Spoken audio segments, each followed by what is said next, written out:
We are officially going to roll into post-race media availabilities here after the Bank of America Roval 400. We've now been joined by Clint Bowyer, driver of the number 14 Mobil 1 Advanced Auto Parts Ford. And Clint, maybe just to kick us off, give us a few kind of just reactionary thoughts to today. God almighty. You knew it was going to be something, and I think it was a little bit of everything. We had some long run action there, had some good racing, wild restarts. When those cautions start coming out at the end, it's such a wild racetrack, first and foremost, that turn one. I mean, that's just the whole track's sketchy. I mean, the whole time you're out there, you're fighting, for lateral grip, you're fighting for forward drive, you're fighting for turn. It's like, gosh, just one problem, but it's a very challenging racetrack, challenging set of tires that we have for it. Those tires were pretty hard. And, and then track positions, everything. I mean, our day in particular is we knew we needed an opportunity. I knew this race was the opportunity. I just didn't know if we could capitalize on that opportunity. You knew some people were going to have trouble. You tried to make sure that you're not one of those people. We did a good job of bringing a fast race car, did a good job of qualifying well. That put us in a position to get those stage points and get ourselves at least in the dance floor, that first stage. But then you get behind. Then you're behind a little bit. Then, by the time I got back up through them, I had both fenders knocked in and hit a damn turtle once. And that's going to slow you down a little bit. I mean, it's just all product of being back in traffic and things like that. Then we kind of got track position back. Then we lost it again. Then the 88 pitted. So he was really at that point who we were racing for our position. Key point, at that point, he was the only car that we were racing. When he pitted, we pitted, 12 pitted, and then it was kind of a race between us and the 88. I knew as long as I kept him at arm's reach, I thought I could be all right. But then we start catching those lappers. If he gets to him before I do, and things like that, it could be tricky. But nonetheless, I don't know what all happened. Then at the end, it's mass chaos. I don't know if that knocked Jimmy out or not, but I bet he's super bummed if it did. It did. It did. A three-way tie. And a three-way tie? Yes. He lost a tie? That's hard to believe. But, I mean, you knew something was going to happen at this deal. Everybody knew. Everybody dubbed this the wild card race. And I guess, I'm lucky that I survived it, but I'm happy for our sport that it lived up to the expectation, up to the hype that you guys all sold. So, let's go back to business. I knew that this first set of first round was going to be tough. When the 48 blew that tire and knocked us in the fence and crashed us at Vegas, I knew that put us in a hole that was going to be hard to overcome.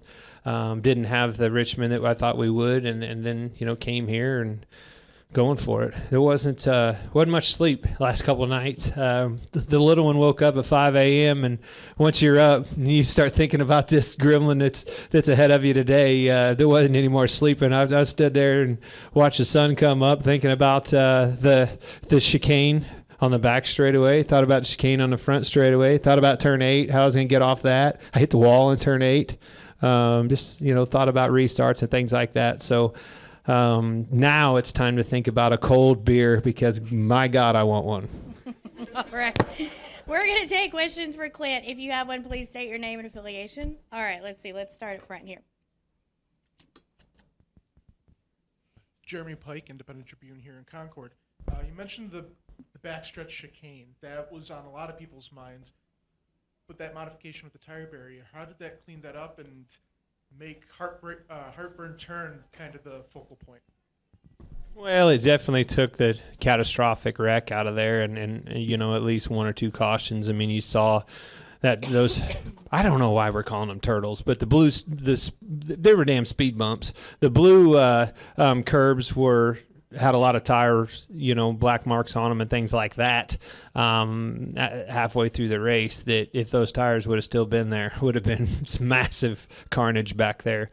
I hit those the blue ones once, and if you touched those blue ones before, you were clipping the tires and probably ruining your day. So you know, I mean, you learn. Obviously, Marcus, everybody, the sport, this is something new. It went down pretty well. I think it was a lot of fun to be able to compete. Nerve-wracking as hell on our part, but nonetheless, it was a lot of fun challenge. The challenge of competing on that racetrack, that backstretch chicane, it's pretty fast, you know, and I think if there was an area that to fix the race, we could look at that, doing something back there. But heartburn, that was a heartburn. Ended up being a heartburn on a lot of people's parts.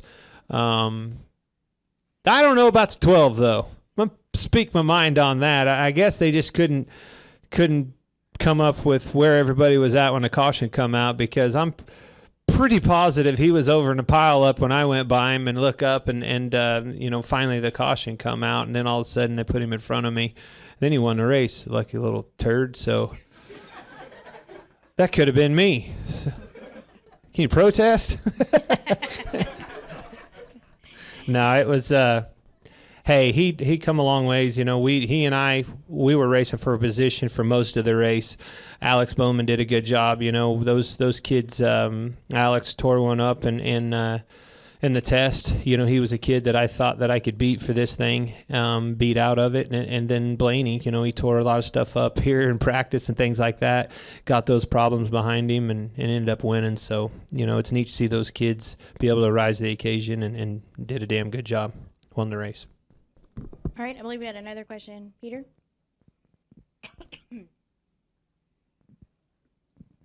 Peter Strada, TSJ Sports. Clint, what was your view of the 78-48 incident on the last chicane? Smoke and cars everywhere. Did you see what? And then I'm thinking, you go from I think I'm in to, oh, well, don't hit one of these guys. What are they going to do? I was thinking well, I mean, I was pretty much thinking you were thinking the same thing, weren't you? I can't remember who it was backed up against the wall, but if he'd have put that in gear, he'd have smoked both of us. I was like, oh, please don't pull out. The sun either. The sun got you? How about the smoke and then just the fact that it happened? My eyes were pretty big. Just because I contributed, you don't have to make fun of what I said, all right? But we pretty much make fun of each other nonstop when we're around each other, and then he beat me, and I guess you did a good job. All right, we've been joined by a few additional guests here.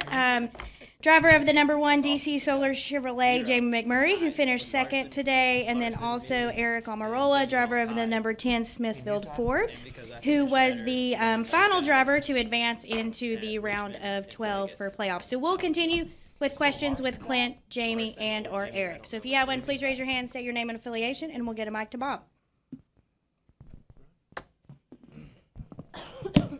Bob Pockris, ESPN. Aric, can you kind of go through the emotions for you the last couple of laps? You were. Yeah, you're still here. Is he good? Clint really wants to leave. Do we His have any attention additional span questions is for Clint? over. I did make mention about that cold beer. All right, Clint, you're good to go. Go ahead, Bob. Aric, did you, knowing that you had to gain spots in that last lap, you know, what were your emotions like? And then when you see the 48 spun there, are you like, oh my gosh, this could be a chance? So they told me, so we got caught up in that wreck getting into turn 1. We were good right there. They told me I was good on points. And then Keselowski and Larson and all piled it in there, and the cars just came across the racetrack and blocked the track.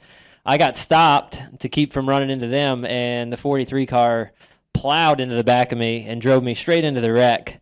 And I thought that was it. I thought that was the end of our day. And we were able to come down pit road and work on it and fix it. And our whole day was like that, man. The 24 blew a right front tire in the middle of oval 4, and I was behind him. And I was trying to go to the outside of him, and he kept coming up. And I smashed the wall and had to come and pit because we were going to blow a tire. We just battled adversity all day, and then that last restart, they told me I was minus 6 points and that I needed to go. And I rifled it down into turn 1 and wheel hopped and cleared a few of them out and got by, I think, 3. And then when we came back to the start-finish line, they told me I needed 3 more spots. And those last couple laps, I was able to get those 3 spots, and I had 1 more in my sights, and somebody spun off of the infield turn 4. and it was just a cloud of smoke. I couldn't see where I was going, so I checked up because the last thing I needed to do was wreck.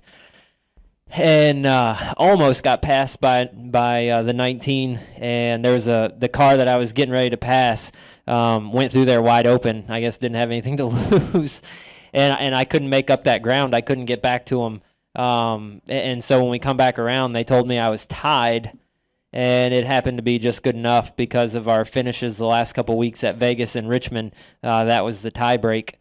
And so I told Johnny Klossmeyer going in this weekend, all I really cared about was leaving here +1. And turns out +0 is good enough. All right, we'll continue for questions. Jacob, we'll get a mic to Jacob, please. Yeah. Jacob Seelman, Speed Sport Magazine. Actually, since he just walked in, I can apply this for both Jamie and for Kyle. Both of you have run the Rolex 24 before. Both of you have won the Rolex 24 before. So what, if anything, could you take from that road course oval to this one today? Nothing really. I don't think anything. These are totally different race cars. Those are totally different cars than anything I've ever driven. So they have a lot better brakes, a lot better grip, traction control, everything. So even if we were to take a cup car onto the Daytona Roval, I mean it wouldn't even compare, I don't think. So I don't know. It's just it's just a different deal. Yeah, I mean, the only thing to me that this track reminded me of Daytona, is, especially with the splitters, is that in the Rolex car, you could go really quick through the back bus stop if you used more curb, but every time you did, it would just destroy the splitter. And that was kind of the same way here today. You could get fairly aggressive, but as far everything else is just so much different. You know who you're racing with. In the Rolex race, half the guys you're around, you don't even know who's in the car. And it could be somebody different every time you catch the same car. So it's pretty, I mean, it's so much different. Do we have any questions in the press box?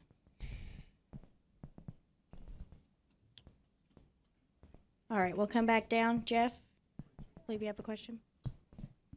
Jeff Gluck from jeffgluck.com for Kyle. I just saw the replay of how you did that.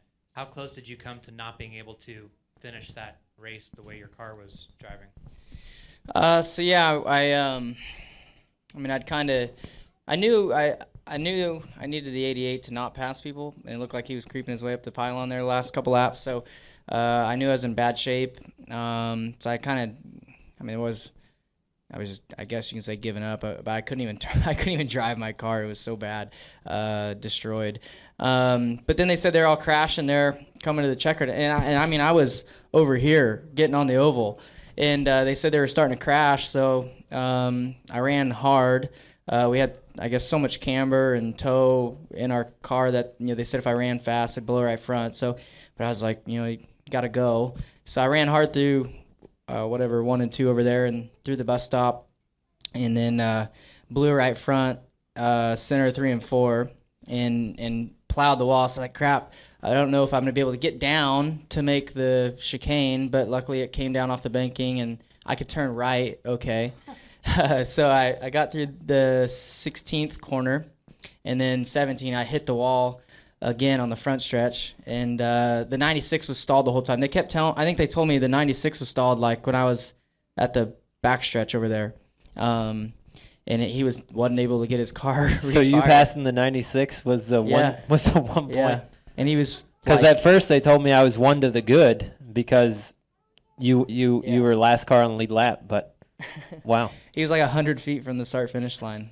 And I could see him like start to get creeping, like as I was getting to 16. I was like, gosh, don't go. And we were able to make it. So hey, I was pretty lucky. Oh, look. All right, I believe David had a question. David Scott, the Charlotte Observer. Aric, this turned out to be a wild card track in a cutoff race. Did you feel like you had less control, as it turned out, as you normally would with a Nova Oval? Yeah, I felt like I had less control all weekend from the first lap of practice when I wrecked. I just felt completely out of control. Just really anxious and nervous about what the track and what adversity was going to be thrown at us. I knew that a 23-point gap was going to help, but I didn't think we were going to need all of it. My goodness. I was really anxious all week leading into it, and I'll be honest, I prayed a lot just for, just hoping that everything would work out. I was so hopeful to get out of here just +1. I mean, that's really all I cared about, and I kept telling myself to quit making mistakes like I did in practice. I wrecked my race car twice, and both times my guys had to work to fix it. And it was just one of those weekends. It was just wild and crazy and out of control, and I felt so helpless so many times throughout the weekend. And I just kept telling myself, survive, force those guys to beat you. Like, don't beat yourself. Don't finish 38th because you're wrecked. Survive and see what happens, and if they beat me, they beat me, but don't beat myself. And then it seemed like every opportunity for something to go wrong, it did. Like, I was getting ready to pass the 24 because he was coming to pit, and he blew a right front, and I pounded the wall. So we had to come down pit road, fix the damage, and clear the tires out. And then the big wreck getting into turn 1, I was going to miss that. Everything was going to be fine, and got piled in and drove into it. And we had to fix that. So it was like one thing after another. It just kept compounding through the whole weekend. And I'm just really grateful and really happy to be in the position that I'm in. And, I told Johnny and all the guys on my team, I'm so proud of them. I mean, this weekend was one of those weekends where, you have to dig in deep and keep battling. And that's what we did. We battled all day and all weekend, and we were able to get just enough. Yeah, it didn't even take +1. +0 was good enough. I can't believe it. All right. Any questions upstairs? All right. Any final questions downstairs? Okay. Peter.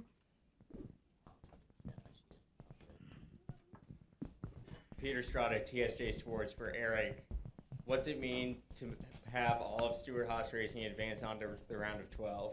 That's a really big deal. So, going into the playoffs, we took a team photo at the shop with all 4 teams and everybody in front of the shop because that was the first time in company history that they've had all 4 cars in the playoffs. So that was a really cool moment and a really cool, for the team and the shop.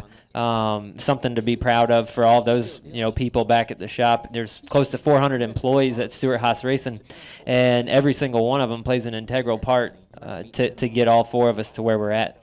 And to have all 4 cars make the playoffs, and then now have all 4 cars make it to the round of 12 is pretty special.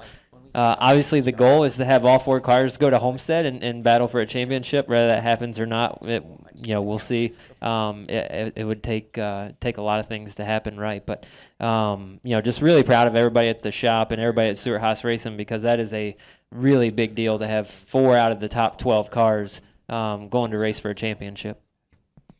All right. Any final questions? All right. Thank you guys for coming in. We appreciate it. Best of luck next weekend.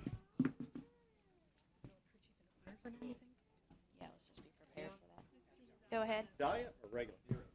Coke Zero if we have it. If not, a Diet Coke. Okay. Ladies and gentlemen, while we're waiting on our winning team from today, I went ahead and I brought in our president and general manager, Marcus Smith, for a couple of minutes. Marcus, this has been a lot of fun today. Why don't you give us your impressions and reactions after a great race?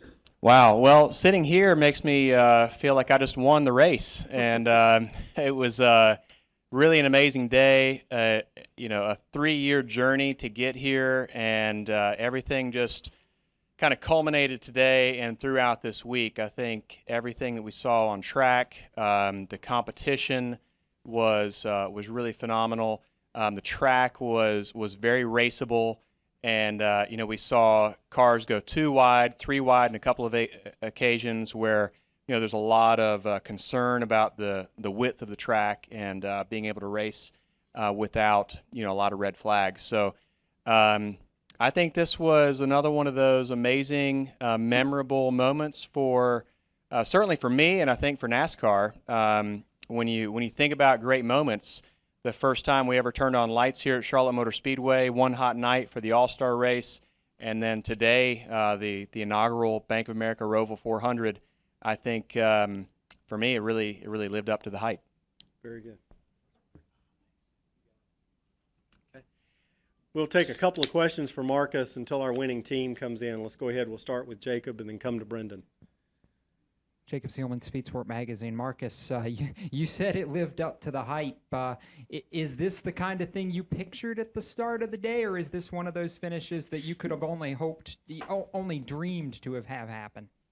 I wanted there to be an opportunity to pass for the lead, for the win on that last lap.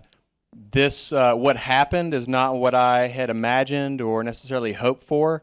I think it was incredibly exciting. The roar from the fans was all I needed to know, that was the moment that everybody will remember for a long time. And I think it was certainly more than I had expected and hoped for in terms of the excitement for our fans. You mentioned one hot night. Where do you think this finish today is going to rank as far as NASCAR lore years down the road? One hot night was in 92? We're in 2018. I mean, it's been a long time since One Hot Night. This is new highlight footage for NASCAR. I think this was way more exciting probably than any football game on right now, which is pretty cool. Okay, let's go to Brendan. Hey, Marcus. Brendan Marks from the Charlotte Observer. When you and NASCAR go back and rewatch the race and look at all the numbers and everything there is to look at, what are going to be the things that you look at to determine if this race was a quote-unquote success? Numbers? I don't know. That's a great question. I have my metric is highlight-worthy moments. That's the metric that I use, and I think we were full of them today. Every time I saw camera people, photographers, this entire week, they have been grinning ear to ear because they have so much to capture. That's a huge win for all of us. Okay, let's go to Dustin. Dustin Long, NBC Sports. Marcus, after a race like this, and as people have talked about, the road courses have become more like the short tracks where the excitement, or a lot of people look forward to those events. As a leader of your company, does this lead to the issue of starting to think about rovalizing other ovals, or does everybody just need to pump the brakes and just let it be an infrequent thing that people enjoy? Because you talk about one hot night, everybody went to lights after that. It lost its luster. So where does the sport need to go in looking at rovalizing tracks from this point on? That's a great question. I love how you're channeling your inner Larry Mack with the pump the brakes. I do think that we can learn from our history and see that there was a time when nobody really cared for short tracks, or at least the majority of fans and NASCAR really didn't care for short tracks. Now we love short tracks. There was a time when Charlotte was the best, the most amazing track design ever. And then a lot of people followed suit. I think that learn from that past and see what might help us going forward.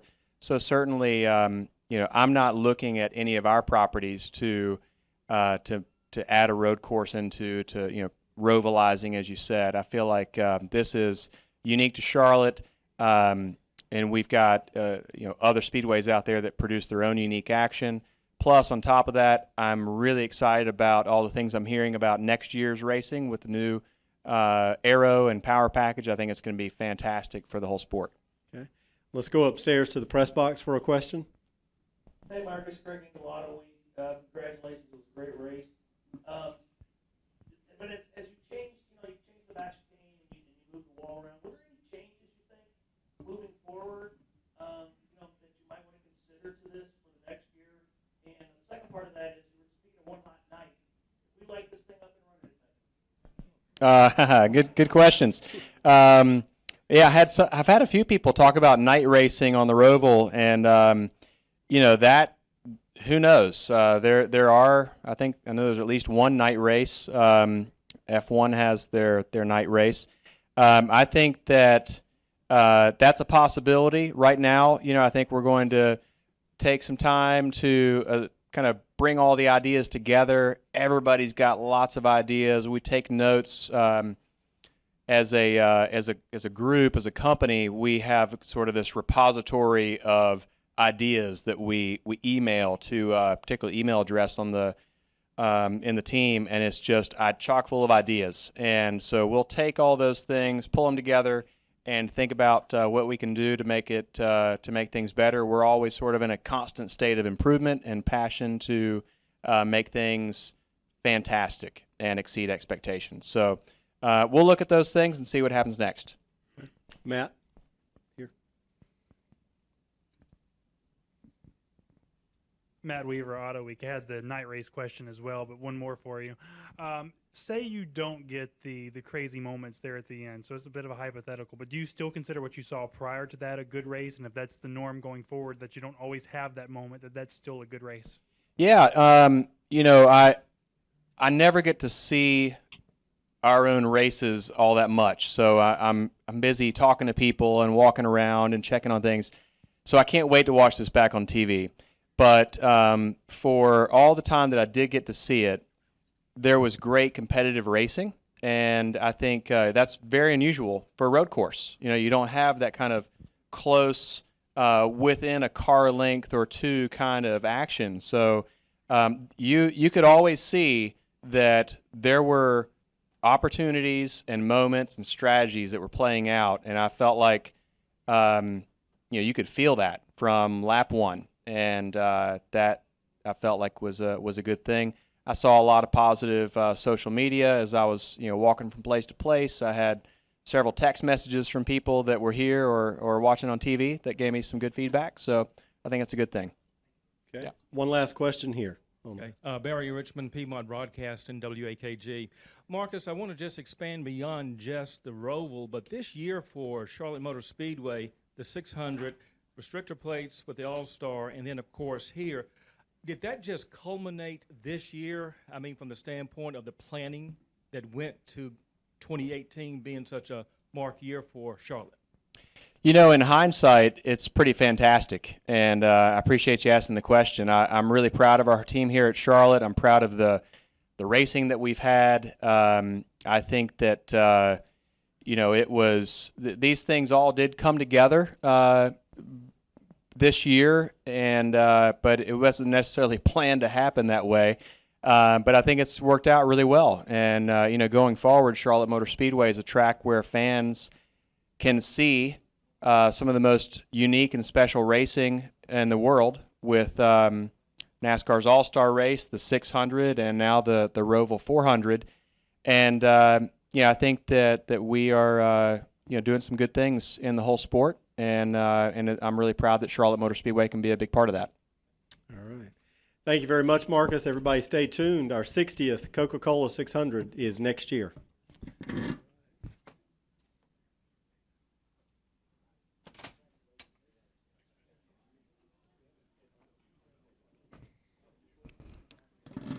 All right, we're going to continue with some post-race media availabilities. We've now been joined by our race-winning team. The team owner, Roger Penske, who I know does not need any elaborate introduction, and also the winning crew chief, Jeremy Bullins. And Jeremy, we'll just go to you quickly for a couple of opening comments to kick us off. Just a little bit about the overall race and kind of there at the end, what your reaction was when you realized that Ryan had come home the winner. Yeah, for us, the race keyed a lot off the stage points. Being what our situation was coming in, we needed to get every point we could today. And so we made a play to win stage 2, and knew we had our work cut out for us to get back to the front because of that. But it just worked out. The play that we made panned out in the last stage. We had fresh tires at the end, and the cautions were working out for us to gain some track position. And we were in position, when those guys got together on the last lap that, I think since everybody first saw the track map, we said coming to the checker is going to be interesting, and it was, and it just worked out. We were in the right place at the right time. All right, and Roger, just your thoughts on kind of the first edition of the Roval and what you kind of thought of today's race.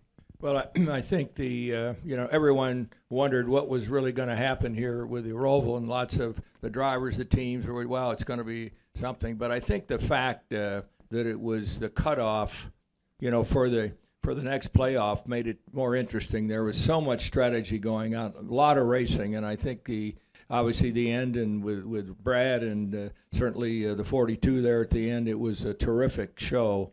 And I think that as the fans start to understand the strategy, because you can pit early, you can pit late. There's lots of things that once we get that communicated out to our fan base, I think it's made a huge difference. And obviously we were very, very happy to see young Ryan win this race. So for me and for Marcus and the whole industry, I think change is important for us, and this is something that I felt was good, and certainly I think at the end of the day people would vote that it was some race and some finish.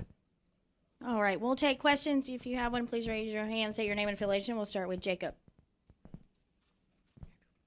Jacob Seelman, Speed Sport Magazine. For Roger, in 1976, you fielded a number 2 for Bobby Allison, and that year's Daytona 500 had a little bit of a similar finishes to what we saw.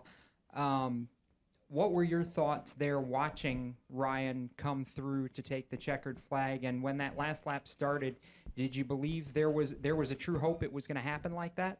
Well, I think we should go out and look at the right front fender on the 12 car, because when we had the mess down there in turn 1, he got into the 21, quite honestly, and we weren't sure. There was some talk that we might have a tire rub, but we just needed to finish those 3 laps. He was in great shape to make the next stage for the playoffs, and that's really what we were focusing on, getting those early points. I think Jeremy had a great call there, and then when we came in, we had plenty of fuel. So at the end of the day, it just the clouds kind of parted, and I hate to see Jimmy not being in the playoffs. To me, a champion like he is should be in, but on the other hand, I guess the 42's in, and he's one of the great young racers we have today. So overall, it's a great day, and Blaney's one of the superstars coming up. We're just glad that he's on our team. All right, Dustin, and then Peter. Dustin Long, NBC Sports. Roger, a little bit to your right, up over here. Sorry. You've been a track promoter. You've got the Detroit race. You talk about change is good. So this was something unique. Is this something, even with the new package coming up to help the ovals next year, is this something more tracks or the sport should look at, is kind of creating this type of environment, or can there be did this show that these cars can run on a street course like your Detroit course at some point? Well, I think that I say change is good. As we come back to some of these locations, maybe the second event or the first event is different. And, you could say you could almost run on the road course at Daytona. Think about it. I mean, there's plenty of places that try to utilize their facility for more than just one major event. So I think this will put a lot of the promoters, their thinking caps on to determine what they can do. And I think it's change is good. And there's no question, as you saw the race build up, and as the drivers started to get better on the racetrack, the racing was very tough. I mean, and I think the fact, it was a little bit like our Cleveland race many years ago. You could see everything. A fan in the stand could see the cars, and that's really important. Most road races, you don't get to see that. So that's, I think, a bonus that we had here at Charlotte.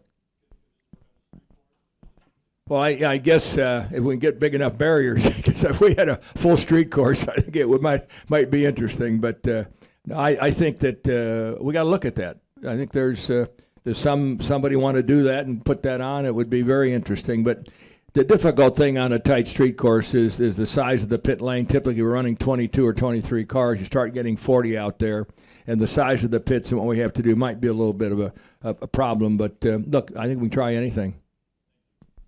All right, Peter, and then Bob. You get a microphone in front. Go ahead. Peter Strada, TSJ Sports. For Roger, what's the significance of getting the 12 car into victory lane this year in its first full season? Well, listen, when you think about it, 7 out of the 12 cars that are in the next stage are all Fords. And to see the Stewart Haas has 4 and we have our 3 guys is, pretty exciting. And, we're sitting there on the edge, both for the 22 and 12. We've had good cars, good racing, but again, this is what it's all about. But, for Blaney, it'll just propel him to be that much tougher as we go into the next stage. All right, Bob. Bob Hawkers, ESPN. I had 2 for Roger. First, how big do you think it is for Blaney to make this next round and to get a win? Everybody's been looking for the young guys to kind of to win and be a little stronger? Well, that's what I thought. When you think about Chase and you think about Blaney, they've run well, but they got wins this year, and for him to get in, Bob, to get in the playoffs, this next stage is monumental for his career. And I think his confidence. In fact, he said to me in Victory Lane, he said, "Look, I can really go in this next stage," because he likes those tracks. But I think overall, we got to give him the credit, and certainly Jeremy and Andrea Mueller. Is our engineer on that car too? Should give her a lot of credit for what she's done. Bringing that car to where it is, right, Jeremy? Absolutely. And I also want to ask on a separate topic. Dover's going to have a kiosk in their fan zone next week where people can bet on the race.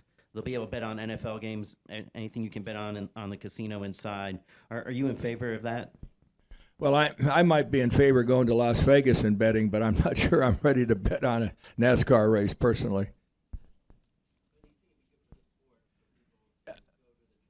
Bob, I can't really, it's not something I focused on at all. Obviously, they have the capability in Delaware because they've got the track, they have betting. I think that maybe for there it might work well, but, some states will allow it, some states won't. So I think it's something that the industry really has to focus on and determine whether it's something we should do. At this point, I don't really have, a position on it, and I don't know that's an option for us on a longer term. All right, Barry. Yes, Barry of Richmond, WAKG Piedmont Broadcasting Corporation. This question is for Roger. A few weeks ago on my radio show, I talked about the Penske organization maybe peaking at the right time, and this was when Brad Keselowski finally got a win. Joey had gotten his, and then, of course, Blaney was starting to look stronger. Can you talk about some of the efforts that have gone into this season for you all to get where you are at this point for 2018? Well, I think, you work these entire 28 weeks with equipment that you've worked on. There's been some rule changes in between. We've done some things, but the focus in building the cars, for this playoff period was something we focused on. Our R&D guys should get a big piece of credit for that because they've been working on evolutions of the cars we have for every week. In fact, we'll have new cars every week with something new on it, we hope, as we go forward, over the next several weeks. So, it's a focus. I think all the teams continue to bring better stuff. I don't think we've been to a track lately that we didn't have something different than the previous week. So I think that's the industry right now. All right, any questions upstairs in the press box?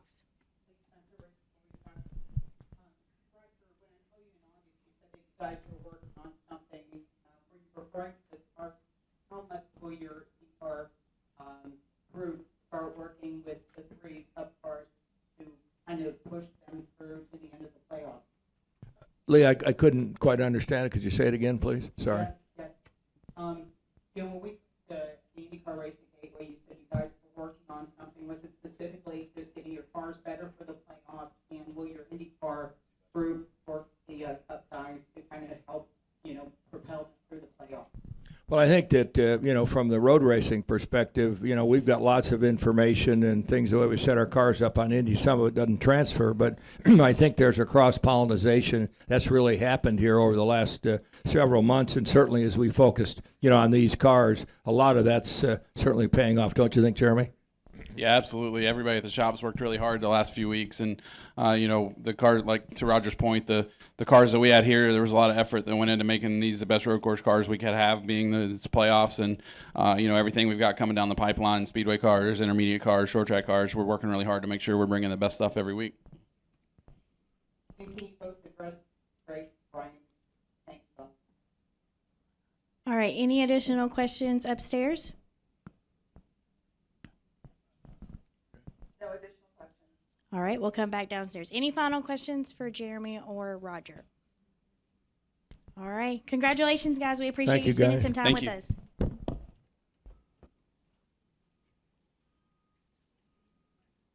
Race winner. Ryan Blaney, driver of the number 12 Menards Pennzoil Ford, and we know that everyone is obviously on deadline and looking for some comments from Ryan. So we'll just open up for questions. If you have one, please raise your hand, state your name and affiliation, and we'll start with Jacob. Jacob Seelman, Speed Sport Magazine, 2 for you, Ryan. First, how big is this victory for you, not just as your first win as a member of Team Penske, but the timing of being able to pull this off today with the playoffs and knowing that you were in a precarious position coming into it? Yeah, we were. That's kind of one of the thoughts in the back of our head, and the kind of the strategy for the race was, really don't give up stage points and try to maximize on that side of it. And we did a really good job of the strategy of being able to win that second stage, and stretch it on fuel and win that stage. That was really big for us. That kind of set up our whole day. Even though we had to go to the back and pit again, we were able to kind of put ourselves in a spot to where towards the end of the day we were just racing the 88 and 14, and we were just riding, right in front or behind in the 88, just because we didn't want to let him out of our sight. So when he pitted towards the end of the race, we pitted just to stay on the same strategy. Same with the 14, but we put ourselves in a spot to capitalize on something happening, and we did. But really big to be able to win for Roger. Obviously that's not the way I'd want to do it. Obviously I want to go out and dominate the race. These whenever you win something like this, it's a weird feeling. I don't really want to call it an undeserved feeling, but it's just kind of an odd feeling. But we put ourselves in a good spot. But no, it was worked out for us. But yeah, when I was running third, I was just thinking about points. We were good on points, and I was just cool with riding around in third. But then that situation happened, and we happened to be there. You're a history buff. This race had shades of the last lap of the 1976 Daytona 500. Thoughts there from the driver's seat, and what are you thinking as all of a sudden you see Truex and Jimmy start going every which way? Coming when I got out of the bus stop, I could still see them through the oval 3 and 4, and they were really close to each other. Jimmy was almost pushing him. I'm like, they might get physical here, and I don't know what happened. By the time I got to him, or by the time I was able to see something, Jimmy was sideways, and I'm sure they just tried to outbrake each other, and which can't blame them. They're going for the win, of course, and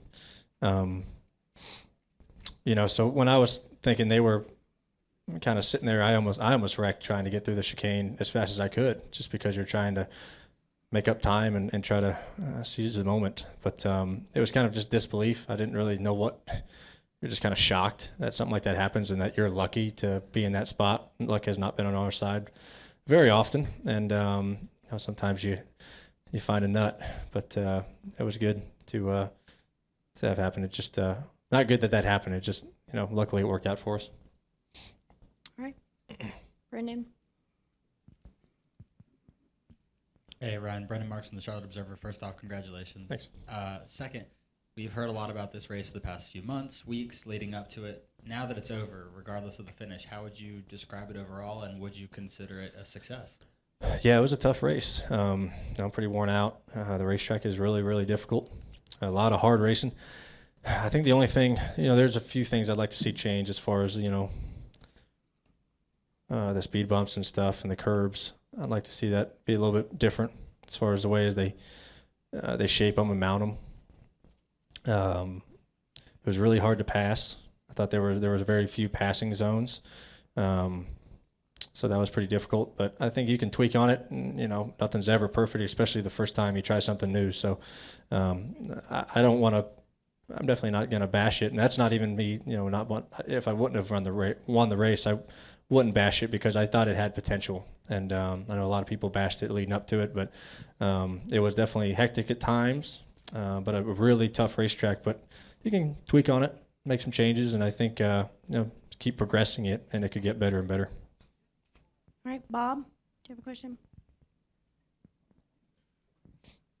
Bob Pockers, ESPN. I had two. The first is, were you curious of how they were going to score you after the accident in turn 1, and how pleased were you about where they put you? Yeah, I was pretty confident they were going to put me back behind the 88 because that's where we were. It was kind of right at the last scoring loop there when the caution came out, and I was pretty confident they were going to put me back to where we should be, and I thought they made the right call there. And I was more worried about the damage we got. I kind of clipped somebody with my right front tire, and it spun the wheel really fast out of my hands, and I was like, I broke something, and the toe was kind of out. So that worried me, and there was damage all down the right side of the door, and I was worried about it rubbing, but you couldn't pit. I mean, you pit, you you go back to 25th and you're out of the points. So, but yeah, I figured they would put us back up there where we belonged because that was, going back to scoring loop, and that's where we were at. And you said, you don't blame Jimmy for going for it, but it cost him a shot. It cost him a playoff spot. So, I mean, does it surprise you that somebody would go for a win when, if he finishes second, he's still running for a championship? Yeah, I didn't know where his spot was. I didn't know his position in the race. He didn't either. Yeah, I didn't know where he was sitting. But yeah, I can't speak on it just because I'm not him. I don't. You make decisions every single second behind the race car, and sometimes really hard decisions, and sometimes the will to win is too high to just sit there and run second. So I can't really give you a good thought on that just because I'm not Jimmy Johnson. All right, Steve. Steve Connolly, podiumfinish.net. Ryan, coming to that restart where they crashed in turn one, did you have a feeling that was going to happen at some point in time? And were you a little surprised that from your position you were able to get through there with little to no damage? Yeah. So the restart's so tough because you don't run the chicane on the front stretch and you just run the normal restart zone. So by the time you're going so much faster than when you come out of that chicane when you do a restart. So but from what I saw, just everybody got in there as deep as the leaders did. The cars that just followed them into there. It's because when you're restarting, you're kind of just judging off of the cars in front of you of where to get on the brakes. Because when you're all jumbled up, you can't see markers. You don't see where you are on the track. You're just going by the guy in front of you. So I figured that was going to happen at some point, and that was kind of the getting down to crunch time and drivers trying really hard to win the race. And I was actually top of 3 when that happened, and I could not believe that I didn't get more damage or collected. We barely squeezed by, and we didn't even squeeze by. We hit something, but yeah, that's. I know that people were talking about that corner leading up to it. It's just tight and it's slippery getting into that corner, and just drivers racing hard. Stuff happens like that. All right. Any questions in the press box? Brian, Jim under Motorsports.com. Congratulations. Thanks. Roger mentioned when he was in earlier that he had a brief conversation with you in Victory Lane, and you seemed especially excited about your prospects for the second round of the playoffs. Could you kind of just assess how you think they've gone so far up until this win today, and what gives you hope and gets you excited about the opportunity? Yeah, leading into the playoffs, honestly, we were most nervous about round 1. There were some tracks in there that weren't very good for us. Richmond, we struggle at, and here you just didn't know what was going to happen. And we didn't have the best day at Las Vegas, which is usually a good track for us. But yeah, this is the round I was worried about. We did a great job today, before the last couple cautions of putting ourselves in a spot to move on to the second round. And the reason why, he and I were talking about the second round is I think there's some good tracks there for us. Dover, we always run pretty decent at. Talladega, our Speedway cars are pretty good. And then Kansas, I think, has been one of our best racetracks for sure, especially in the Cup Series. So I'm looking forward to the second round and the third round. There's been some tracks there that are good for us too. But yeah, the first round we were worried about just because some places we struggle and some of the unknowns. But the second round, hopefully it goes well. It's just good tracks for us. That's really all we were talking about is places we have run decent at. Even though it's a wild card like Talladega, I think our Speedway stuff's okay. So hopefully we can just stay out of trouble there. Any other questions in the press box?